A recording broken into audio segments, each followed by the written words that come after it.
So we are at level 27, and things are getting finally a bit more interesting than Control Z, Control X, and all that stuff. Although I definitely have to revisit that. But so this chip is used to test an operation called U3 math pi 00. But that's a lot to type, so we'll call this Q instead. To introduce a Q gate, we'll go back to doing the qubits one by one.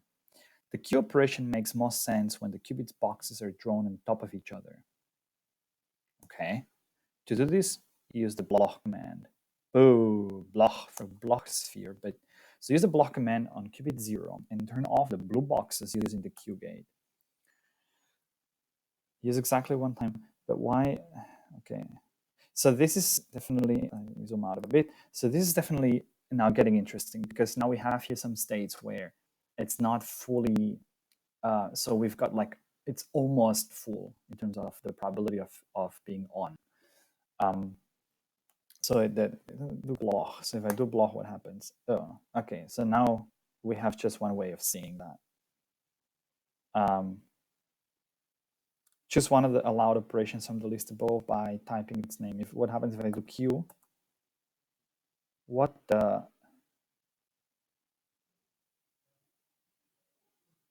Q? Yeah, but that no. Great.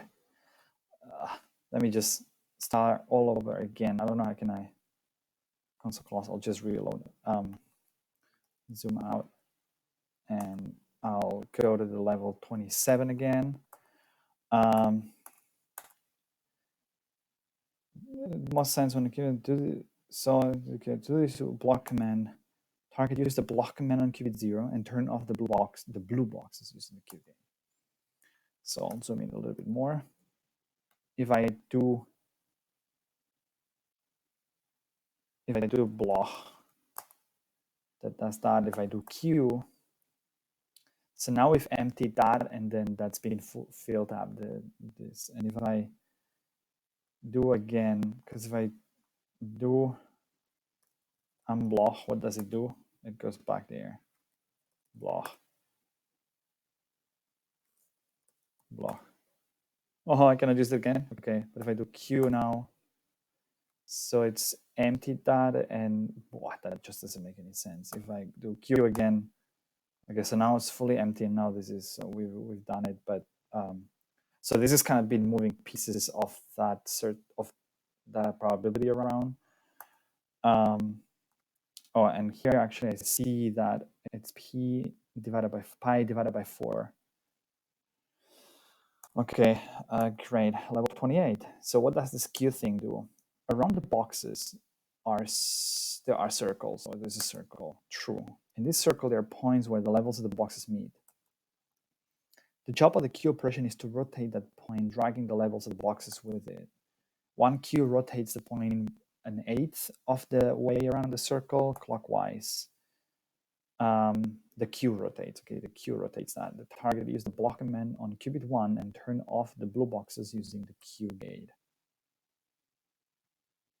So if I do block, I guess this block is just to help you visualize that, because now I see there's a star here, so it rotates like it now it's rotated 1/8, and again, and then and now it's kind of off. On to the next. Okay, 29. Now you can do both qubits at once. Notice that Q on qubit 0 affects the columns just like other Q0 operations, and Q on Q affect the rows. So now we're again adding the entire grid again. You don't need to use the block operations for the qubits to apply Q. Yeah, that was just a visualization thing, but I advise you to do that. Okay, turn off the blue boxes using the Q gates. So, okay, so I guess if I do block on 1, yeah, but now it kind of makes that disappear, the diagonal ones, and then they just, so if I do Q here, it just should turn it off for 1, right? But it's also done here, like, you know, something. And if I do now block on 0, okay, so that's just a visualization helper. And if I now do Q couple times on 0, Q on 0, we're done. Great. On to the next chip, 30. This chip will only let you do 1 Q on each qubit. So hopefully you won't need more than that. If you do, you might be able to hack a solution using other operations. Okay. So that's where there you target. Turn off the blue boxes using only the Q gate on each qubit once. Okay. So once. Am I gonna need anything? It seems like okay, because this is essentially different than this here. Okay. But I guess my guess is if I do Z on 1, now I kind of fill that up here, and I've got the same thing. And now, well, but what the is this Z doing here? I thought because we're getting close to level 33, and it's kind of the end of the main tutorial, and I was expecting that would be explained there. Because if I now do Q on 1, then we're done, and Q on 0, we're done. So I know with Z, I just moved that thing somewhere else, but okay, on the next chip, 31. A shortcut way of doing this hack is QDG. This is simply an anti-clockwise version of Q. Perfect. Or a counterclockwise if you prefer. Anti-clockwise, okay. Or Widdershins. Widdershins is a great word. Let's all use Widdershins. Widdershins. Target, turn off the blue boxes using the allowed gates. Okay, so if I do QDG on 1, that's going to turn it off completely. And then if I do Q on 0, let's fill it up. Q on 0. Q on 0. Yeah, but those things seem to rotate, so I can just do as many as I want. And at some point, I'll empty it, right? Yeah, done. Great. On to the next. 32, we're almost done. The H operation is not working on this chip. Fortunately, you can build it using Q or QDG. Use them to remind this chip how H is supposed to be done.